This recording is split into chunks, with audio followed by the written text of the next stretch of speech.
Growing up in Georgetown, Texas, my childhood was hunting and fishing. When I graduated high school, I got my captain's license and started guiding bow hunting and fishing trips. For the next 20 years, I split my time between guiding on the weekends and a full-time sales job. In 2001, I retired from my day job and went 100% into outfitting and started all-season guide service. As the name implies, all-season guide service provides hunting and fishing trips year-round and in all parts of Texas. We have access to over 1 million acres of private ranches and specialize in free-range hunts. During the summer months, we concentrate on saltwater bay fishing for speckled trout, redfish, and many other species. The thrills my clients get is my greatest reward, and I get to experience that over and over again, 365 days a year. I'm Mike Powell, and I'm an outfitter. This is the same point bow I shoot, and this one is now yours. Are you kidding me? That's your bow. No. At the end of last season, Conway came out to my ranch, and we actually exchanged gifts. I gave him a brand new bow. Conway had a gift for me as well. He gave me a beautiful brand new fly rod. He said, Fred, practice with this a little bit, and I'm gonna take you out fly fishing. I've got the outfitter punched in right there, if you don't mind pulling that up. Destinations. What's the name of it? ASGS. There it is, right there. Got it. We're golden. Conway, I'm pumped because this is gonna be a hunting and fishing trip where we're switching roles. You know? I know. I'm not a big fisherman. I've never caught anything on a fly rod. But it's always great getting out of your sort of comfort zone. Right.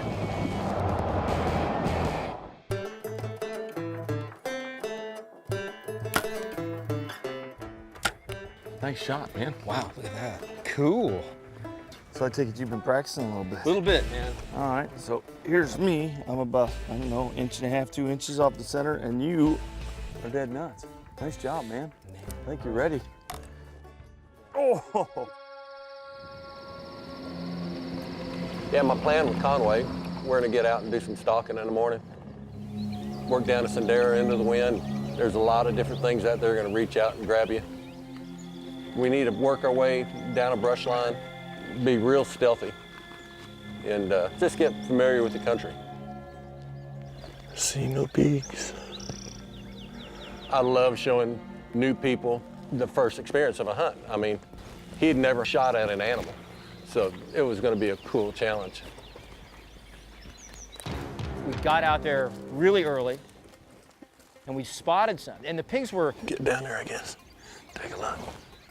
They were at least 400 yards away.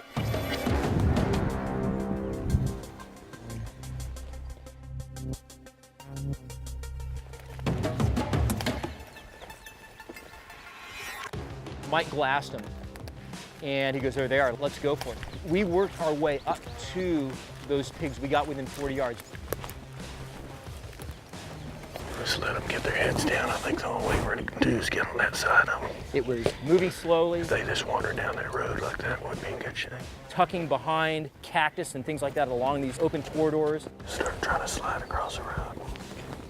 And the most difficult part was we got to a spot where we were fairly close to these pigs, and we had to cross an open spot.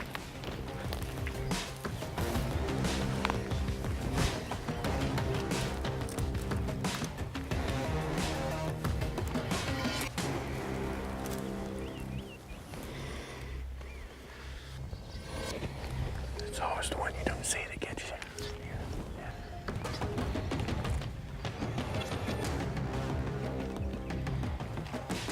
As I was saying, it was always the ones you don't see that got us. It was the ones over there that saw us. It wasn't the one we were stalking. It was pretty cool. Was that awesome? Oh my gosh. We cut it from... Look how close we got to. I know, is that sweet? Well, we cut it from, what, 480 to 40, so we were within bow range. Close, but no chili. The stalking part was everything I had anticipated. But when you're in there, your heart's pounding. You're going, okay, what do I got to do? I've got to hook the bow up. I have to watch the animal. I have to make sure that animal doesn't see me. I have to draw the bow. All those things were going on in my mind as we were moving up to those pigs. So that was cool. So that was the first step.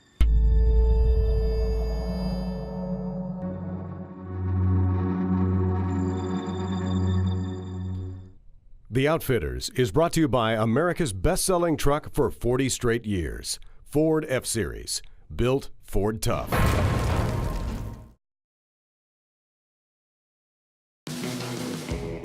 Conway and I are in South Texas, and what's neat is we're hunting with Mike from All Seasons Guide Service. Mike guides everything from big game, small game, and he also takes fishermen out. So the plan this week is for me and Conway almost to switch roles. Conway's gonna go out and try and harvest his very first animal with a bow and arrow. I'm gonna go out and try and harvest my very first fish with a fly rod. Should be fun. South Texas is like no other place, I think. At All Seasons Guide Service, we specialize in hunting and fishing year-round. We do hunts for free-range nilgai antelope, free-range whitetails, free-range aoudad in West Texas. We hunt 12 months out of the year, 365 days a year. If you're interested in coming to Texas, we're your outfitter. So we came in about 9:30, 10 o'clock after the morning hunt, and Conway wanted to get Fred a little more practice with the fly rod, so we had a nice couple of ponds on the ranch, and we have bass and catfish stocked in them, so they took the fly rod out there and went out and did some practice. Hot, good. Rod tip on the water. I know it's kind of funky. You have to kind of manage a lot of different stuff. I got it now. Come on, fish. I know you're in there. Holy smokes, there is a lot to fly fishing. I mean, I've caught fish with a bobber and a worm and even lures. That's okay. So when that happens, I always say slow down. Just stop and slow down. Okay. Further, the more line you have out, the slower. Let that fly light kind of unfold behind you. Okay. But a fly rod, that is a totally different game. Fred, you're looking great with that cast. You're at 30 feet. That's going to get it done pretty much any place. Well, I'm pumped, man. I can't wait. I want to catch one bad.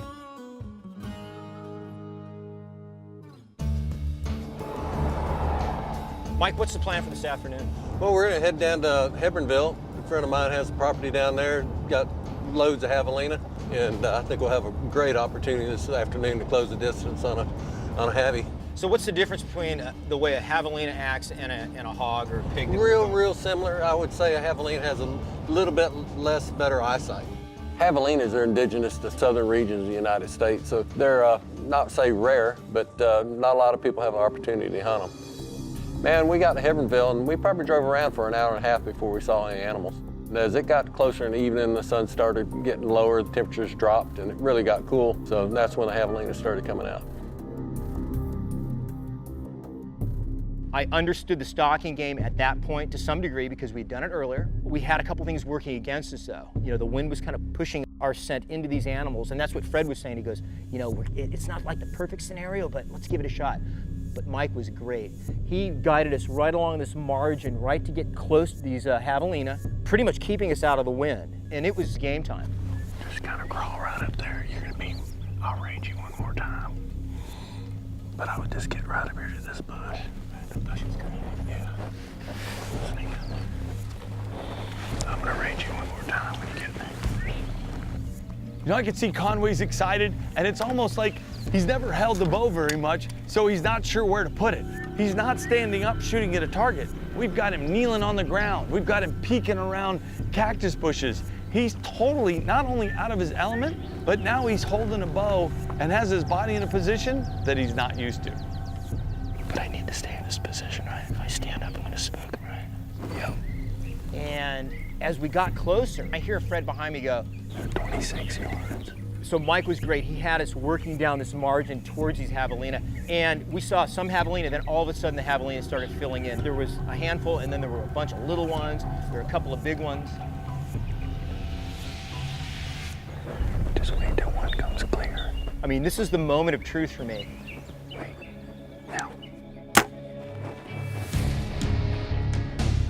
Missed him. Fred and Mike, that was absolutely amazing. Wasn't that great? Dude, that setup was just, I mean, it was intense. Oh, and you did great. And I wish I could tell you I've never missed, but I'd be lying. I'm betting you've probably missed a fish or two. Many. And I'm sure I'll miss thousands. Yeah. It's just one of those things.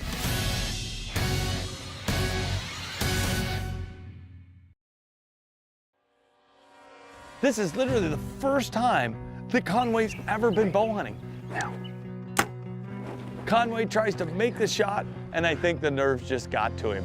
There was a moment of where I went, man, what a bummer. But what I've learned from fishing is you've got to step it up, you've got to recover. And that's what I did. There was something deep down inside of me. I said, you know what, if I get another shot, I got to be focused, don't get rattled, and hopefully everything will work out. It was about an hour later after the first opportunity. It was getting pretty late in the evening, man. We probably had 45 minutes of daylight left, and we spotted some more hogs off on another sendero. They were a pretty good ways away, probably 200 yards, and they were moving pretty fast. They were feeding into the wind. We parked the Ford on the side of the road, and we took off at a pretty fast clip down the edge of the sendero, still staying in the brush just in case another animal came out. And we started really working into the wind, and we got to an area where we could get our glasses out and glass them, and we spotted them again. We have a pretty nice sized group of javelinas out there and a couple of big boars. At that moment, I was nervous, but something just kicked into gear, like, okay, deep breath, calm, and just do this.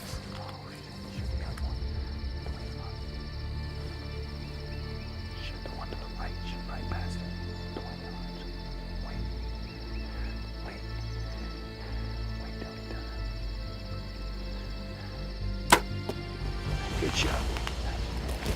All I remember is the javelina doing this little dance and then running into the bushes. And even at that moment, I swear to you, I didn't really think I got it. Did you hear me say draw, draw? Yeah, and then everything went blank. Being able to share somebody's first experience outdoors, I knew this hunt meant a lot, not only to Conway, but to me and Mike as well.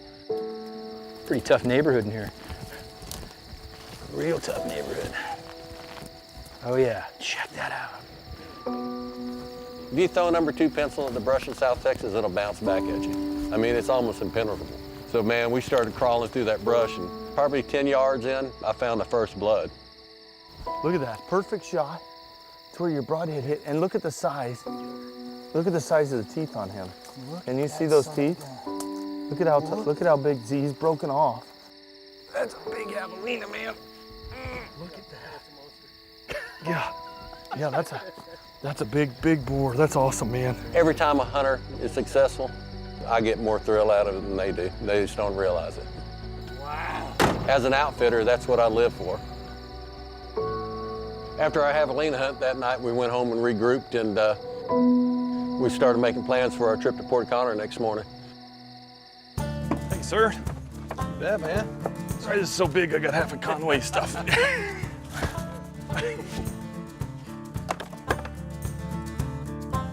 Thanks, sir.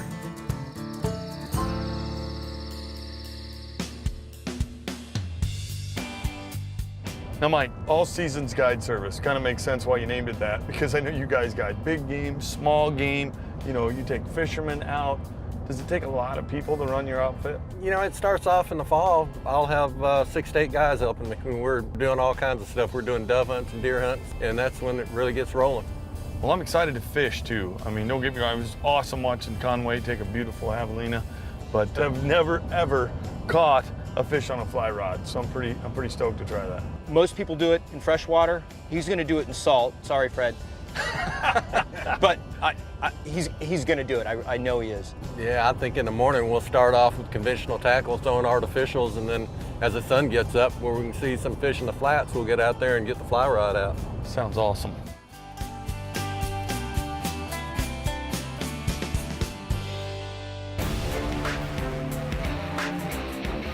This is King Ranch, 825,000 acres of tough, hot Texas terrain, and the perfect proving ground for the all-new 2017 Ford Super Duty. To work a ranch this big takes a really tough, strong, capable truck. That's where the all-new 2017 Ford Super Duty comes in. The 6.7-liter Power-Stroke V8 turbo diesel delivers the kind of torque you need to get big jobs done, and there are a lot of big jobs around here. In addition to handling thousands of head of cattle, King Ranch also breeds some of the best quarter horses in the world and has an extensive farming operation. King Ranch has also set aside tens of thousands of acres for wild game and offers guiding hunting opportunities. So a truck that can tow and haul over 20 tons isn't a luxury, it's a necessity. If the all-new 2017 Super Duty can handle King Ranch, you can bet it'll handle whatever you throw at it. This is the next level. And this is why Ford says we own work.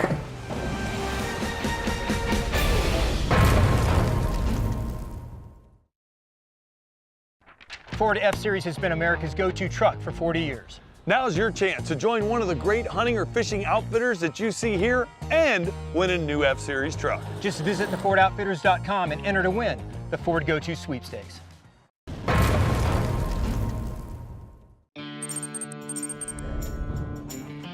I'm excited to fly fish because I've got a rod that Conway gave me, and I've never ever caught a fish on a fly rod. Well, our plan of attack for the day is to start out on a flat, throwing some artificial lures with conventional tackle, and get him real good and familiar with wade fishing and saltwater, man. It'd be his first time, and the higher the sun gets, the more visibility you got. So I figured in the middle of the day, we'd have a great opportunity to get the fly out and see if we can get him a fish on a fly rod. And even though Conway's an experienced fisherman, everywhere you fish, everybody fishes different. Go, Conway. Something else to strap on you? Okay, what are those up there? Those are our donuts. Oh, we got donuts. Yeah. One's for live bait. We aren't going to be wading with live bait this time, but if we had live bait, we'd put it in the first basket, and the other one, we keep our fish in there. Yeah, sharks might want to come up and visit us straight. Can we put those on Conway then? Yeah, we'll put Yeah, I'd two of rather them on. not have those Yeah. on me. I wanted to get Conway and Fred in the water and All right, not too deep. just get the wade belt on them, get them used to having a dip net dragging behind them, having bait bucket behind them, still having their rod and their reel and all that. So, I mean, it's a lot to keep up with. Conway, you're gonna laugh. The net just kind of startled me a little bit. I wasn't quite ready for it. At least a bear you can see. Exactly. You know what I mean? Yep. Nice, Fred. Yeah, Fred, that's a keeper. So we get out there and I have a blast. Mike is obviously a guide for a reason. And we'll check our length. This is 15 inches. That's our Texas minimum length. Tells us exactly how it's gonna go, and it pretty much goes exactly like that. Oh, right at your feet, illegal fish, too. Awesome. Look at that. Bendo, baby. So I'm having a blast. Mike's catching fish, I'm catching fish. We about have our limit of speckled trout. Conway so far though, actually the count was 0. Hey, that's the way it goes, Conway. I've been on the other side of that. Legal fish, he's about 15 and a half inches, 16 inches. And we're gonna put him head first into that big donut. Bingo. Yeah, there's a good fish. He hit it as soon as it hit the water. That's a nice fish there. Nice job. Oh my gosh, look at that. Oh, looks like a barracuda. Perfect. Yeah, so later on that day, we switched over to live bait, and man, right off the bat, Fred's catching fish again. So man, it was like he was a natural. Got him. Woo, Freddy. Get him, Fred. Beautiful. Get him, get up. Ooh, Oh, that that's looks a like nice one, man. It looks like a big one. Got too much line reeled up, brother. You're right. And it's a big trout. He's gonna take advantage of you. Got him. Get some of that. That's a big one. That's yeah, awesome. man, beautiful. So Fred, man, the most inexperienced fisherman we got in the group, he's just smoking Conway. That is awesome. That's a good looking trout. Usually when we're wade fishing, man, we're fishing a lot of different areas. So, you know, we're gonna start off shallow, but we're always doing is we're fishing structure. So that structure could be a sandbar, it could be a grass flat, it could be any contour in the ocean floor. Fish are always gonna be around some type of structure. Nice. Get him, Mike. I think he got off. Story of my afternoon right there. I just lost another one. Got him. Woo, Fred, pull and drag. Get it, brother. Nice. Awesome, brother. Thank you, sir. Nice. Awesome. That's Pretty a good fish. Yeah. Fred's killing it. That was awesome, Fred. Thanks, buddy. I've been having a great time catching fish. I've having a great time catching them on artificial lures, great time catching them on live bait, but I want to fly fish. As we'd expected later that afternoon, man, the conditions got perfect for taking out the fly rod. I'm ready. So I dropped Fred and Conway off, and they were gonna walk a shoreline, and I went out and started looking for some more trout out on the beachfront. Finish this 1, 2, and let it go. See, that would actually work. Now strip. Now It was really cool of Conway to take time out of his fishing to spend time walking me through what I was doing wrong. And there was a lot. So remember, it's fish, pitch, cast. Okay. You know what? Just keep prospecting. As we move, just keep casting as we walk down. Why not? Let's move in a little bit. I want you to hit all this sort of sandy bottom in here. Fred is relentless. After walking this flat for a long time and he was focused, making really good casts, 30, 40 feet, nothing. And I look over and he is just like, I mean, worn out. I mean, worn down by a fly rod because he was just, I mean, working so hard. They're skunking me so far, but let's give them a heck. Hey, and you know, in fly fishing, I mean, it's not an easy game. So we move out to the deeper water. Conway's got a rod now. There's not much else he can help me with. So I was using bait. First cast, I hook a fish. I look over and Fred's like, you know, now he's really focused. I said, just keep the fly out there, Fred. Finally, the night's starting to come to a close. And Mike says, guys, probably ready to wrap it up. I'm not ready to go yet. And just like Conway said, wham! Got something? Holy cow. Keep tight, baby, keep tight. Just keep tight. Keep tight. He's coming at me though. That's okay, keep tight. I'm trying to keep tight. And like a little kid, I don't know what I'm doing, so I start running to Conway. Here, help me. No way, come on, dude. We gotta get this guy. I know. Get him. No, he's right here. And it's jumping in the air, and I'm going nuts. Still on. Yeah! Yeah! Woo! Thank you, brother. That was awesome. My first fish with a fly rod. A ladyfish. This was one of my best trips. Not only the great fishing and hunting, but also because of two guys like Fred and Mike. Man, that's pretty cool. Made my That's the day right there. You know, Mike's pretty soft-spoken, but he's full of great information. He's a great outfitter, and I had a great time. This is a place I would definitely come back and either hunt or fish again.